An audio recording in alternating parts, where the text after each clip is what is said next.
I want justice for my son. He didn't deserve what happened to him. And they know they're wrong. Good evening and thanks for joining us. I'm Aaron Wright. 18-year-old Charles Roundtree was killed in a police shooting tonight. For the first time, his aunt and mother are speaking about what happened and what should happen to the officer who pulled the trigger. Marvin Hurst has the interview you'll only see on Eyewitness News. And the last thing he said was, "I love you. I'll be back." Charles "Chop" Roundtree had no idea he was making a promise he couldn't keep. Everything just changed. It was different. He was gone.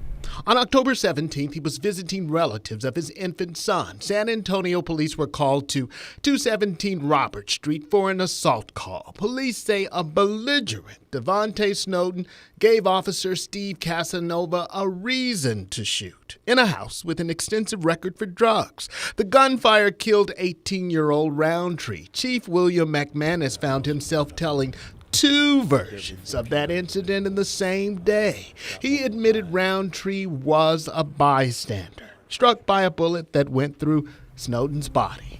I didn't believe it. The family hired Dallas attorney Daryl Washington to sue and seek justice for Chop. I want his uniform taken away. I want him to pay the same price that we do if I was in his shoes. Their pursuit of what happened on Robert Street collides with Christmas. It's their first without Chop. Thanksgiving was hard. My Thanksgiving was at his gravesite. McManus stopped commenting on the shooting due to pending litigation.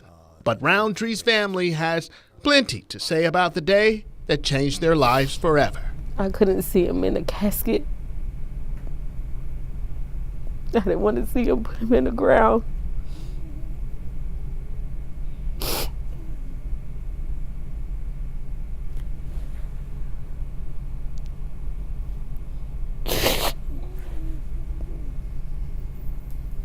That was the hardest thing I ever had to do in my whole life. It was to bury my boy. Marvin Hurst, KENS 5, Eyewitness News.